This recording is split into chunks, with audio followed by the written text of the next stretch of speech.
पहला बार हम नहीं करते। अमन पसंद है हमारी जिंदगी कि पहला बार हम नहीं करते और अमन पसंद है हमारी जिंदगी। अगर कोशिश की हमें उस गाने की तो खाक में मिला देंगे हम तुम्हारी नफरतों से भरी जिंदगी।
हिंदुस्तान के मिट्टी है, ये हिंदुस्तान के मिट्टी है, ये हिंदुस्तान के मिट्टी है, ये हिंदुस्तान के मिट्टी है।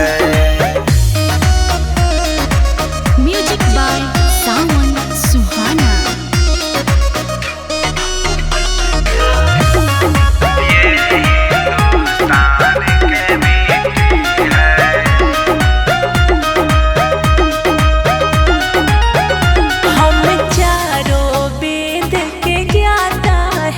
शांति के दूत कहलाते हैं। हम हिंदू मुस्लिम सिख ईसाई कहीं थाली में खाते हैं। धर्म अनेकों एक है हम, धर्म अनेकों एक है हम, रिश्ता अपना तो खाती है। ये हिंदुस्तान के मिट्टी है, ये हिंदुस्तान के मिट्टी है, ये हिंदुस्तान के मिट्टी है, ये हिंदुस्तान के मिट्टी है।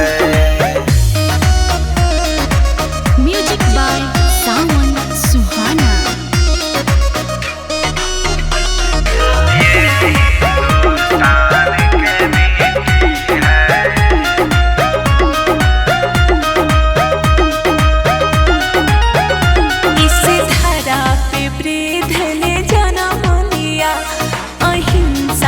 पाठ पढ़ाते हैं।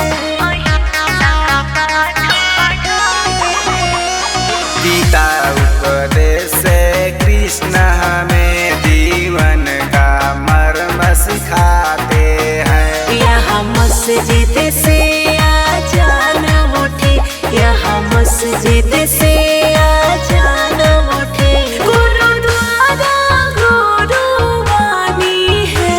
ये हिंदुस्तान के मिट्टी है, ये हिंदुस्तान के मिट्टी है, ये